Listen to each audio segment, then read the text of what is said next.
Central Georgia food banks prepare for surge of new clients during the government shutdown. It's a sad headline. Remember, Georgia's 2 Democrat senators, Warnock and Ossoff, have now voted 5 times to keep the government closed down. 5 times so far. I suspect they may continue, and they're hurting real people in the state of Georgia. Here's one from New Hampshire local media. National parks caught in the crosshairs of government shutdown.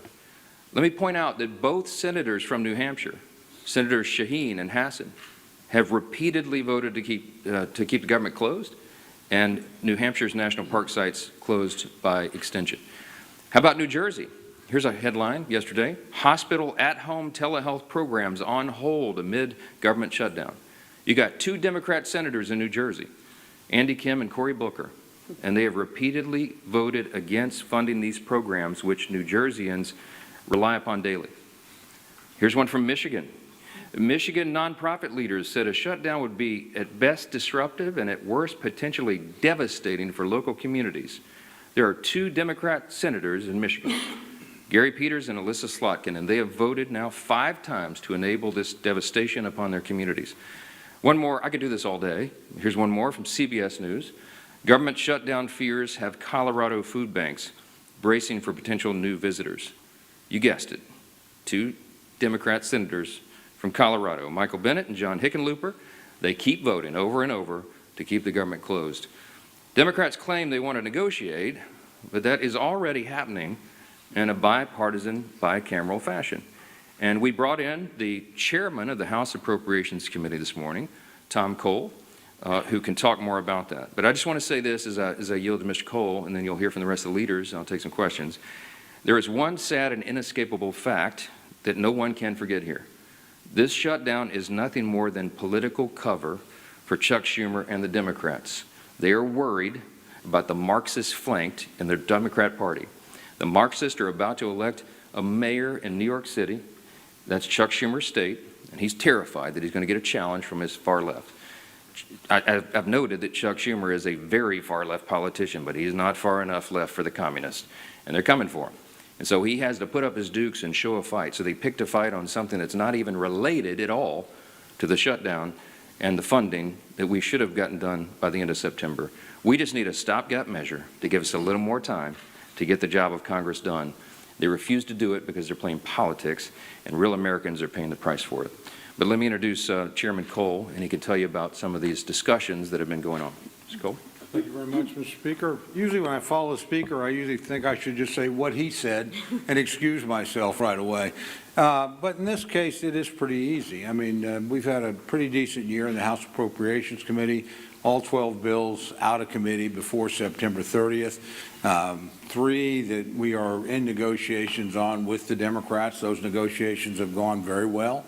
We're prepared pretty quickly to close once the government's reopened. We could get at least 3 bills done. The President could sign them in. Those things would be immune from a shutdown until the following September 30th.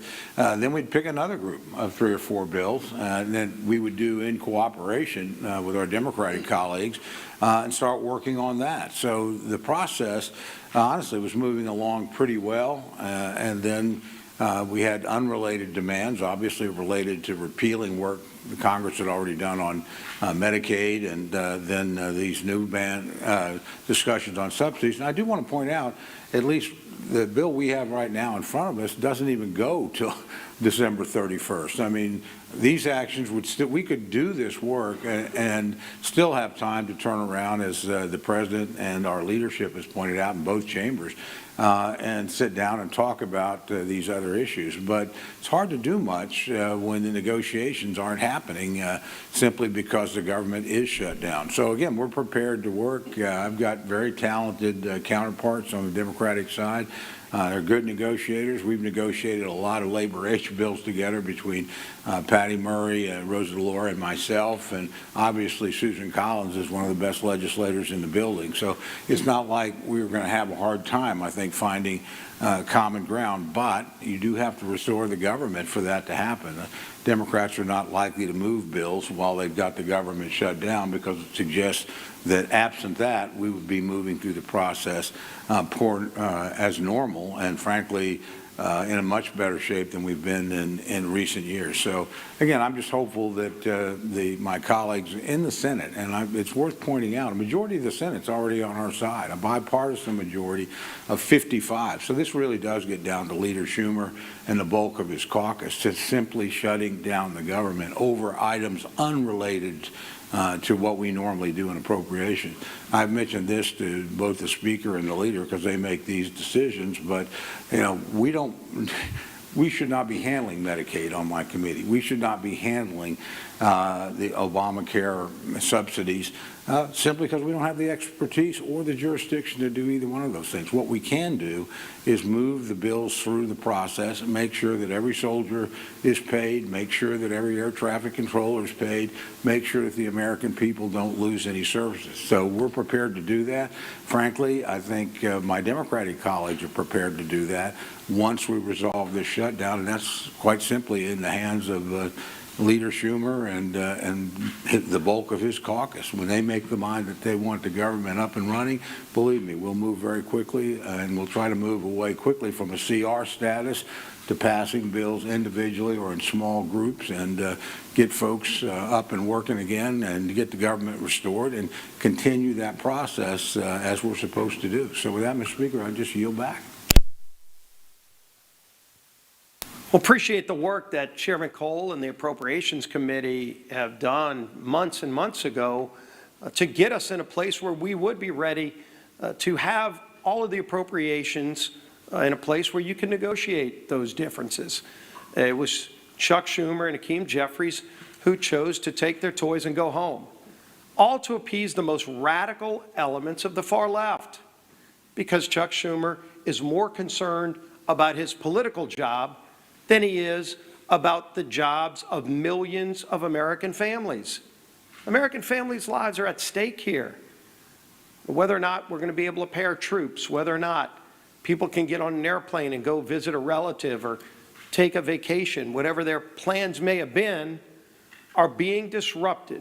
Real lives of real people are being disrupted so that Chuck Schumer can show the far left Marxists in his party that he's having some kind of tantrum and fighting Donald Trump because he's afraid of the far left part of his political base. A lot of people say, what is this really about? And obviously you see Democrats trying to make it about things that have nothing to do with the basic funding of government, the bill that we passed here in this House just a few weeks ago. And in fact, a lot of Democrats are having buyer's remorse, but every one of us has a voting card. And weeks ago, Republicans and Democrats in the House had an opportunity to put this voting card in the machine and tell the American people where they stand on a government shutdown. And 99% of House Republicans voted yes to keep the government open while we negotiate our differences. And 99% of Democrats voted no to shut the government down. Some of them are having buyer's remorse, and I don't blame them. They're now realizing the dire consequences that their no vote caused to real families across America. Some of them are begging the Speaker, please bring us back in so they can get another shot at this. You don't get a do-over.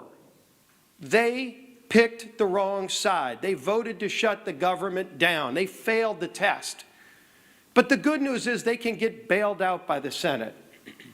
If they really want to solve these problems, if they really want to make sure our troops get paid, which, by the way, we voted for, they voted against, they can call their 2 Democrat senators who have 5 times voted to shut the government down and say, today's the day you can make amends. Today's the day you can open the government up. We only need 4 more votes. It's not a large number. 4 Democrat senators have come to their senses and said, yes, let's open up the government and not have this charade continue, but it takes 4 more because Chuck Schumer wants to have a tantrum.